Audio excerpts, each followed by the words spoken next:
नमस्कार दोस्तों, आपका स्वागत है आपके अपने YouTube channel Gyanshala with Nikhil में। तो दोस्तों, सिंप्लीफिकेशन चैप्टर में आज हम एक नया टॉपिक सीखेंगे, वो है फाइंडिंग रिमाइंडर, शेषफल निकालना। इस क्वेश्चन में क्या होता है कि एक नंबर दिया होता है जिसकी कुछ घात दी होती है, फिर उसको दूसरे संख्या से भाग दे करके ये पूछा जाता है कि अगर हम दी गई संख्या का भाग करें तो हमारा शेषफल क्या होगा। तो जैसे अब ये क्वेश्चन नंबर 1 कहता है कि 17 की पावर 2 को 18 से भाग देने पर क्या शेषफल होगा, ये हमें बताना है। तो या तो हमें 17 की पावर 200 पता हो उसकी वैल्यू क्या होती है, फिर उसकी वैल्यू निकालें और 18 से भाग दें, तब जाके हमें पता चलेगा शेषफल क्या है। या फिर हमारे पास में दो तरीके होते हैं जिनसे हम सीधे सीधे इनका शेषफल निकाल सकते हैं, बता सकते हैं कि अगर एक संख्या को दूसरी संख्या से भाग दिया जाता है तो शेषफल क्या आता है। फिर चाहे पहली संख्या में कितनी भी बड़ी घात क्यों ना लिखी हो, हमारा जो आंसर आता है वो एक लाइन में आ जाता है।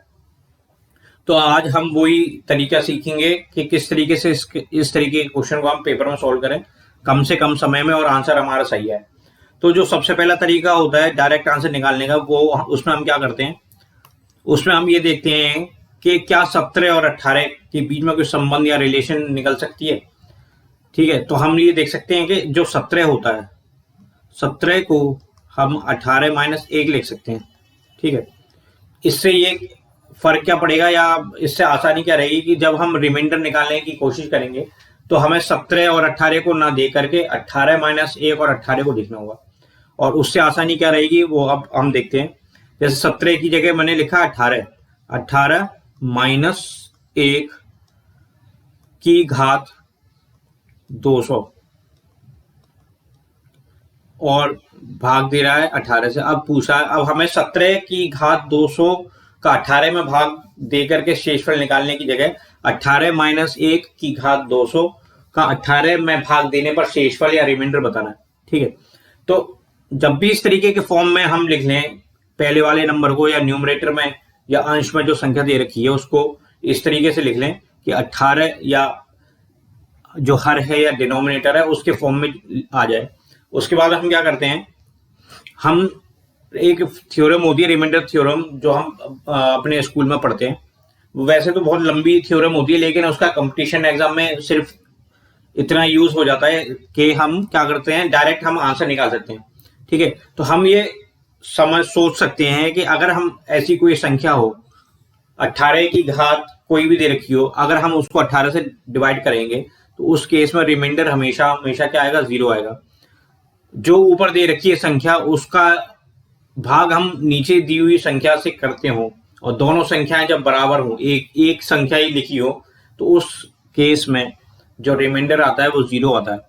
ठीक है, तो इस केस में क्या होगा, जब 18 का डिवाइड हम 18 से करेंगे तो उस केस में रिमाइंडर हमेशा 0 आएगा। तो इस क्वेश्चन का जो भी रिमाइंडर होगा वो इस वजह से -1 की घात 200 की वजह से आएगा। तो हम इसको क्या कर सकते हैं, हम इसको भी लिख सकते हैं -1 की घात 200/18 अगर हम रिमाइंडर निकालें तो। ठीक है, अब एक चीज हमें पता है कि 1 की घात कुछ भी दे रखी हो तो वो हमेशा 1 होती है। ऐसे ही अगर -1 की घात अगर सम दे रखी है तो वो 1 होती है, विषम दे रखी है तो वो -1 होती है। तो क्योंकि यहाँ पे -1 की घात 200 दे रखी है और 200 जो है वो सम संख्या है, तो इसमें हम लिख सकते हैं -1 की घात 200 डिवाइडेड बाय 18 का रिमाइंडर क्या हो जाएगा, 1। तो ये हमारा था डायरेक्ट आंसर। अब हम देखते हैं कि अगर हम इस कंसेप्ट को नहीं समझ पाए हो या हमें समझ तो गए हो लेकिन पेपर में हम यूज ना कर पाए, तो हम इस क्वेश्चन को कैसे सॉल्व करेंगे। क्या करते हैं, हमें उसके लिए हमें कि जो मैंने बताया था कि 40 जो संख्या है 1 से लेकर 40 तक के वर्ग याद होने चाहिए, उसका इसमें प्रयोग होगा। अगर आपको वो वर्ग याद है तो आप वो तरीका नहीं कर पाएंगे, या फिर आपको उसमें कैलकुलेशन करनी पड़ेगी, दोनों उसी संख्या का वर्ग निकालना पड़ेगा। तो हम क्या करते हैं, 17 की घात 1, 17 की घात 2, 17 की घात 3, हमें ये 3 घात चाहिए होती है। तो 17 की घात, जैसे कि सबको पता है कि 17 की घात 1 क्या होगा, 17 होगा। 17 की घात 2 कितना होता है, 289। ठीक है, और 17 की घात क्या है किसी को नहीं पता, इसको ऐसे छोड़ देंगे, इसकी जरूरत भी नहीं पड़ेगी सॉल्व करने की आगे। अब ये 17 है, अगर इसको हम 18 से भाग देते तो उस केस में शेषफल या रिमाइंडर क्या निकल के आता? 17 निकल के आता। ठीक है, जब भी हम किसी छोटी संख्या का बड़ी संख्या से भाग देते हैं तो जो शेषफल या रिमाइंडर आता है वो ही छोटी संख्या निकल के आ जाता है। इसी कारण जब 17 का 18 से भाग दिया तो हमारा शेषफल क्या निकल के आएगा? 17। अब जब हम 289 का 18 से भाग देंगे, 289 का 18 से जब भाग देंगे तो उस केस में क्या शेषफल आएगा? उस केस में शेषफल जो आएगा वो आएगा हमारा 1। आप करके देखेंगे तो आपको पता चलेगा कि अगर 289 में 18 से भाग दें तो शेषफल क्या निकल के आता है? 1 निकल के आता है। अब 17 की घात 3 का चेक करना है हमें। मैंने कहा था कि 17 की घात 3 यहाँ पे निकालने की जरूरत नहीं पड़ेगी। वो क्यों नहीं पड़ेगी जरूरत? वो इसलिए नहीं पड़ेगी क्योंकि 17 की घात 3 को हम 17 की घात 2 मतलब 17 स्क्वायर मल्टीप्लाई बाय 17 लिख सकते हैं। 17 की घात 3 को मैंने इस तरीके से लिख लिया, 17 का स्क्वायर मल्टीप्लाई बाय 17। अब हमें इस पूरे को 18 से भाग देना है और शेषफल चेक करना है। ठीक है, तो जब भी ऐसी संख्या दे रखी हो, ऊपर 2 या 3 संख्या दे रखी हो, उनका गुणा करके हमें शेषफल बताना होता है। तो हम क्या करते हैं, नीचे वाली संख्या जो दे रखी होती है उससे उन दोनों दी हुई या तीनों दी गई संख्याओं का शेषफल निकालते हैं और उन दोनों या तीनों शेषफल को गुणा कर लेते हैं। और अगर गुणा करने पे शेषफल दी गई संख्या जो हर में दे रखी है, डिनोमिनेटर में दे रखी है, उससे छोटी है तो वही हमारा आंसर हो जाता है, रिमाइंडर हो जाता है, शेषफल हो जाता है।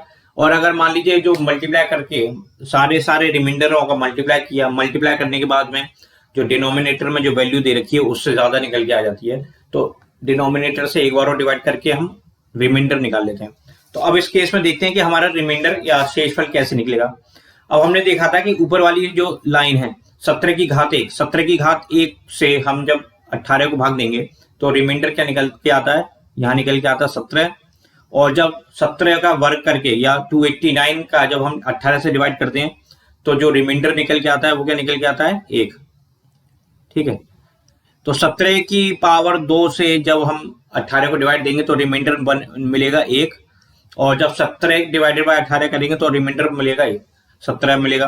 तो अब हमें फाइनल जो रिमाइंडर निकालना है वो क्या निकलेगा? 1 मल्टीप्लाई बाई 17। तो क्या निकल के आ गया? 17। ठीक है, अब जो घात दे रखी है ये 1 है, यहाँ 2 या 3 है। 1 का मतलब होता है विषम, विषम मतलब हम कह सकते हैं ऑड। और यहाँ पे हो गए सम घात हो गई तो यहाँ पे हो गया इवन। ठीक है, तो जब भी पावर या घात जो है वो विषम है या ऑड है तो हमें रिमाइंडर मिल रहा है 17। देखिए यहाँ 17 मिल रहा है, जब घात 1 है, जब घात 3 है 17 मिल रहा है। और जब घात इवन है, ऑड होने पे या विषम होने पे जो शेषफल या रिमाइंडर मिल रहा है वो 17 मिल रहा है। और जब घात सम हो या पावर इवन हो तो हमें जो रिमाइंडर मिल रहा है वो मिल रहा है 1। हर केस में यही होगा। इस तरीके के क्वेश्चन में हम ऐसे 3 निकाल के देखेंगे और फिर देखेंगे कि रिमाइंडर जो आ रहा है इवन पावर में क्या आ रहा है और ऑड पावर में क्या आ रहा है। फिर हम अपने क्वेश्चन पे देखेंगे। हमारे क्वेश्चन में जो पावर दे रखी है वो दे रखी है 200। 200 क्या है? 200 एक इवन नंबर है, एक सम संख्या है। तो सम संख्या पे क्या निकल के आएगा? हमारा रिमाइंडर हमेशा ही इस केस में क्या निकल के आएगा? 1। तो हमारे इस क्वेश्चन का आंसर हो गया 1। ठीक है, तो हमें ये पता चल गया कि अगर हम डायरेक्ट करें तो एक लाइन में आंसर आ जाएगा। और थोड़ा सा अगर हम बेसिक्स पे जाए तो थोड़ा सा लेंथी पड़ेगा, लेकिन इस तरीके के जब आंसर निकालेंगे तो कभी भी क्वेश्चन गलत नहीं होगा। जबकि इस क्वेश्चन को करने में या तो हमें प्रैक्टिस बहुत चाहिए इस तरीके को अपनाने में, या फिर हमारा कंसेप्ट जो रिमाइंडर थ्योरम का वो एकदम क्लियर होना चाहिए। तो आपके पास में ये दोनों मैंने तरीके रखे हैं। अब इसी तरीके से हम दूसरा क्वेश्चन भी सॉल्व करेंगे, दोनों तरीके अप्लाई करके। तो क्वेश्चन नंबर 2 देखते हैं। क्वेश्चन नंबर 2 में कहता है 25 की पावर 25 को 26 से भाग देने पर क्या शेषफल होगा। ये क्वेश्चन भी पिछली बार जो पिछला क्वेश्चन था क्वेश्चन नंबर 1, ये भी और क्वेश्चन नंबर 2, ये दोनों ही क्वेश्चन IBPS PO में पूछे जा चुके हैं, प्रीवियस ईयर क्वेश्चन है। ठीक है, तो अब इसको हम अपने वैसे ही दोनों तरीके से करके देखेंगे कि दोनों तरीके से क्या आंसर आएगा और क्या वो दोनों आंसर एक होंगे। तो सबसे पहले तो एक तरीका कि 25 को हम लिखेंगे 26 के टर्म में, तो 25 हो जाएगा 26 माइनस 1 और इसकी पावर है 25, नीचे क्या होगा 26 होगा। ठीक है, अब हम ऊपर जो न्यूमरेटर में 26 दे रखा है, 26 को नीचे वाले डिनोमिनेटर 26 से डिवाइड करेंगे तो इसकी वजह से रिमाइंडर हमेशा ही 0 आएगा।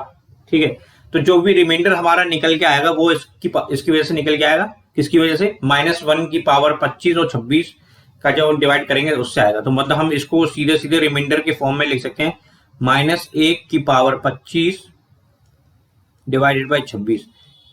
जो भी रिमाइंडर आएगा वो इस ही इक्वेशन या इस वैल्यू की वजह से ही आएगा। ठीक है, अब जैसे मैंने बताया था कि एक प्लस में अगर 1 दे रखा हो तो +1 की पावर चाहे कोई भी दे रखी हो उसकी वैल्यू हमेशा 1 आती है, 1 आती है। लेकिन जब हमारे पास में -1 दे रखा हो तो -1 की पावर जब भी हम इवन करते हैं, -1 की पावर इवन मतलब सम, तो वो हमेशा देगा 1। और -1 की पावर अगर हम करें ऑड यानी कि विषम, तो वो देगा हमेशा 1 माइनस का 1। तो +1 कब आएगा, जब -1 की पावर इवन दे रखी हो, सम दे रखी हो। और -1 कब आएगा, जब -1 की पावर ऑड दे रखी हो, विषम दे रखी हो। तो सम घात पर तो 1 मिलेगा और विषम घात पर मिलेगा -1।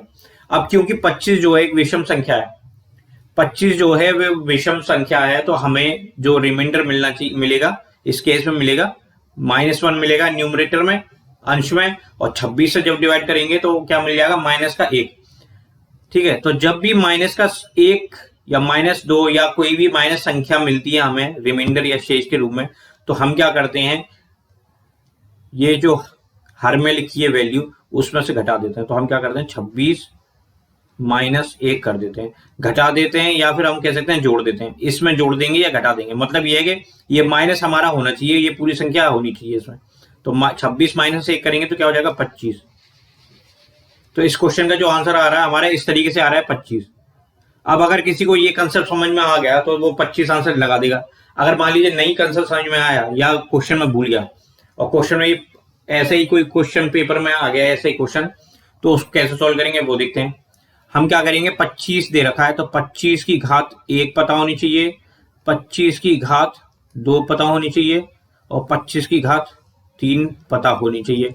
25 की घात 3 नहीं भी पता है तो भी हम इस क्वेश्चन को सॉल्व कर सकते हैं। हमें बस पैटर्न निकालना होता है, इवन और ऑड में क्या पैटर्न चल रहा है। तो 25 की घात 1 क्या होती है, 25 होता है।